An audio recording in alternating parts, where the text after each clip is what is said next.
Votre réponse, Michel Polaco, et après, on donnera la parole à Sergueï Girnov. Non, mais j'ai pas confondu la Russie et l'Union soviétique. Hein. Je suis encore capable de faire la différence. Vous avez dit Simplement, 70 ans, monsieur. Mais oui, mais d'accord, mais il n'en reste pas moins que c'est la Russie qui, entre 2011 et 2023, a permis aux Américains d'aller sur la station orbitale internationale. Oui. Et que aujourd'hui encore, des Américains utilisent des vaisseaux Soyouz pour aller dans la station orbitale internationale. Il faut arrêter de parler comme ça et de traiter les gens avec un mépris profond. Moi, je suis désolé, je considère qu'au contraire, tout ça, c'est très grave, c'est très dangereux et ça ne peut pas être pris à la légère.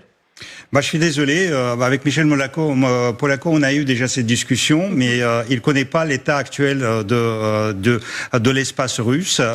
Je vous rappelle, cher monsieur, que la Russie, ce grand pays de l'espace, possède actuellement seulement 80 satellites, lorsque les États-Unis possèdent 5000.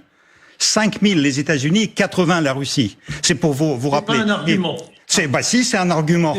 C'est justement. Je vais vous donner d'autres. Je peux vous satellites par centaines et par milliers. Je peux vous donner d'autres arguments, cher monsieur, parce que les satellites russes, ce sont les vieux arguments.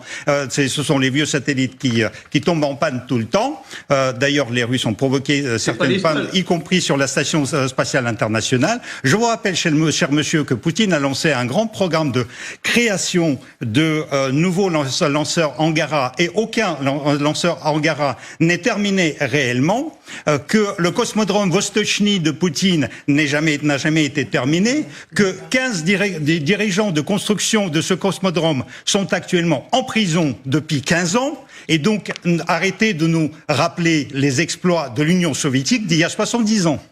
Mon oncle travaillait. Je ne vais pas discuter avec un ancien KGBiste qui s'est... Ah bah là... Bon, la parole est ouverte. En tout cas, merci Michel Polaco. Merci beaucoup d'avoir pris le temps de nous répondre ce soir en direct. Étudiez les chiffres, monsieur.